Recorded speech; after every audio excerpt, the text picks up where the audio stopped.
कारण वेगळं आहे. विषय जरा सिरियस आहे आणि बायकांशी निगडीत. शारदाचे जुने रिपोर्ट्स. नंदिनीच्या आधी शारदाची 3 मिसकॅरेजेस झाली. नमस्कार मित्रांनो, लग्नानंतर होईलच प्रेम या मालिकेच्या इंटरेस्टिंग एपिसोडमध्ये तुम्हा सर्वांचे अगदी मनपूर्वक स्वागत. काव्याचे बाबा घरी आलेले असतात. त्यांना पाहता घरच्यांना आनंदच होतो, पण मात्र बाबा बोलू लागतात की विषय जरा सिरियस आहे.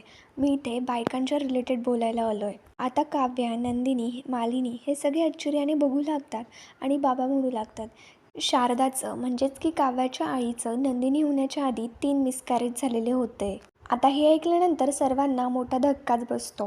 त्याच्यानंतर काव्या आणि नंदिनी रुटीन चेकअपसाठी हॉस्पिटलला आलेले असतात. तेवढ्यात त्यांना समोरनं एक दृश्य दिसतं की एक बाई प्रेग्नंट असते. ती खूप सिरियस असते आणि तिचा नवरा तू काळजी करू नको असं म्हणत म्हणत तिकडनं निघून जातात. हे सगळं धक्कादायक गोष्ट असते, त्याच्यामुळे काव्याला धक्काच बसतो. ती जरा शांतच होते. त्याच्यानंतर नंदिनी काव्याच्या जवळ येऊन बसते. काव्याला विचारते की काव्या तू ठीक आहेस का?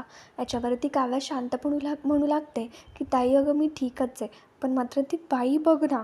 आपण बाळाबद्दल खूप काही स्वप्न बघितलेली असतात आणि त्याच्यामध्ये आपली काही चुकी नसतानासुद्धा आपल्या हातून आपलं बाळ जाणं म्हणजे ही गोष्ट खूप सिरियस आहे. आता आणि काव्याला जरा या गोष्टीचा धक्काच बसलेला असतो.